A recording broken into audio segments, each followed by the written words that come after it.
Mario Strikers Battle League, or Mario Strikers Battle League Football if you happen to live in a PAL zone. This game is a sequel to two games that date back to the era of GameCube and Wii that did release in 2005 and 2007. This means the series came back after an absence of a total of 15 years. And despite all the wait and the fact that the game is actually pretty good, it's been received with a lot of negativity, with a feeling that the game is very disappointing, forgettable, or, for the most pessimistic, kills the interest for strikers. But why is that, and do I think this is justified? I'm going to try to give some answers in this video.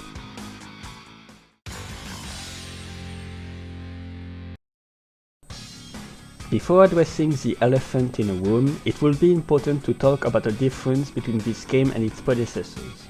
In the two games before it, you had to choose a captain that had a number of 9 and 12 respectively, and then choose a group of sidekicks that are members of a species from the series. On GameCube, only one species out of 4 could be chosen for the entire team, while on the Wii, it's possible to choose individually between 8 different species. This game, however, doesn't use this system. Every character of the game can be on the same team as everyone, so for those who want to see Mario and Luigi together, for instance, it's now possible. And now we have to talk about the most annoying matter, Nintendo and post-launch free updates. Nintendo releasing a game that encourages multiplayer to then add free content periodically is something that became a lot more common over the years. It seemingly started with Splatoon games and continued with ARMS, Mario Tennis, Mario Golf, Super Mario Maker 2, Nintendo Switch Sports, and this game. This isn't unique to Nintendo. Let's take Crash Team Racing Nitro Fueled, which, between its release and the end of support, went from 26 to 55 characters, added new tracks, and almost tripled its amount of cards and customization options. But something about the way Nintendo handled this model on the past few years did give them a bad reputation, and I can understand it. Mario Tennis Aces started with a cast as big as the Wii U game, before adding characters monthly, with most of them being fully programmed into story mode. The worst case of this is Drybones, who had to wait an entire year before being playable. Following that, Mario Golf Super Rush did more or less the same faults, but with a lot less content and stopping updates after around 5 months. And Nintendo Switch Sports had to delay the golf mode, even though the content is apparently reused from previous games on Wii Sports series. Now that we have context, how did Battle League handle its characters updates? The game came out with a total of 10 characters, with Yoshi and Toad being able to be used several times on the same team. And even though the Mario Strikers games never shine by a large selection of characters, it is a very low amount for a multiplayer game. I can defend the model of releasing a game and adding content freely later on, if it is done properly. In the case of this game, having Daisy and Bowser Jr., which are mainstay characters, as post-launch content is really a new low. As we have learned recently, the post-launch updates, at least the free updates, end with 16 characters, 5 of the post-launch ones being returning veterans from the Wii games. Rosalina and Pauline are the only new characters introduced in this game, by the way. Now that it's seemingly finished, can we say that the roster of this game is awful? To me, no, but it's only okay. The fact that this game could end with this selection is a little disappointing, despite the good choices made. This game got a very interesting ideas about the stadiums. They are separated in half and gives the idea that each club has its own field.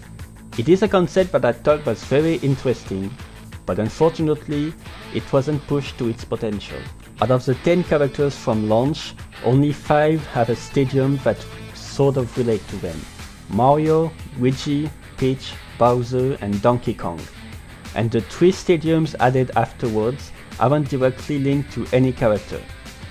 You could make the argument that, okay, Rosalina could have Planetoid, Pauline could have Urban Rooftop, or Bowser Jr. and Diddy Kong could share the stadiums with their family members. But it is unfortunate because they have a good idea. Also, advertisement for the game did showcase the ability to customize stadiums, but unfortunately, it is exclusive to the online mode, meaning it's pretty much pointless for a lot of people. This game has stages that don't have hazards, much like the GameCube game. This means that unfortunately, choosing a stadium is almost irrelevant, because all you get is a different background and a different shade of grass with patterns on it. I don't hate it, but it's unfortunate. The fact that the ground is only grass is also more missed potential about the clashing of terrains.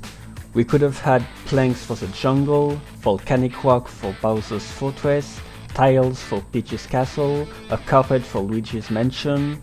Once again, this is kind of a missed potential. It also would have been a nice touch to have the spectators different depending on the stadiums, like having Boos and Pipas at the manor, Toads at the royal castle, Koopas and Drybones at the fortress. My point here is that clashing the stadiums is an excellent idea, but it could have been done in a much better way.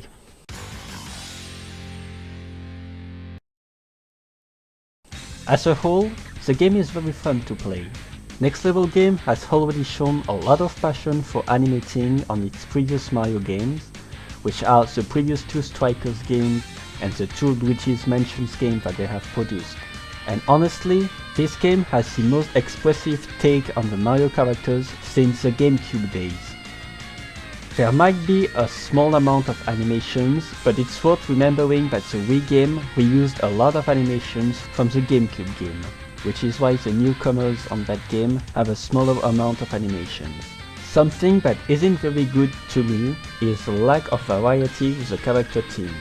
People that have played the Wii game would probably be able to hear a team from this game and go, oh yeah, this is the one of this character. In this game, while every character has their own team, everything is played to the electric guitar. It doesn't mean they're bad, but they're a lot less memorable. So I'd like to conclude this little video essay by saying, I think the game is very good, but it did suffer a lot from this infamous system of post-launch update, once again getting negative publicity out of it and giving the impression that the post-launch are just base game content that were delayed and they have more of a damage control effect than anything else. It's very unfortunate, but to answer the question I gave myself at the beginning of the video, no, I do not think this game is a disaster, a forgettable experience, a series destroyer or anything else. It plays great, it looks great, the animations are amazing, and the content is decent. It could have been a lot better with the character roster from the beginning, but outside of that, I'd say the game is very good.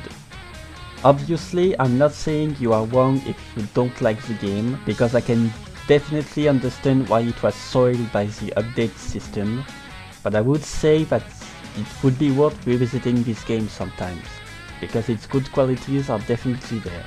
Now that I'm done, thanks for watching.